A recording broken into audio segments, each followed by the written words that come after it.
നമുക്ക് ഇനി അടുത്ത കുറച്ച് ഫോർമുലാസ് നോക്കാം.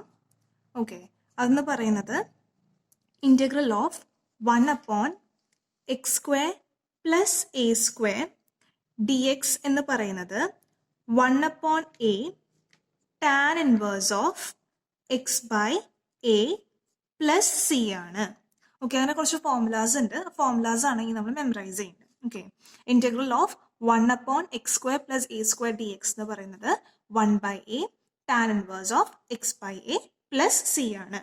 അതേപോലെ തന്നെ integral of 1/x² minus a² dx എന്ന് പറയുന്നത് 1/2a log mod x minus a divided by x plus a plus c ആണ്.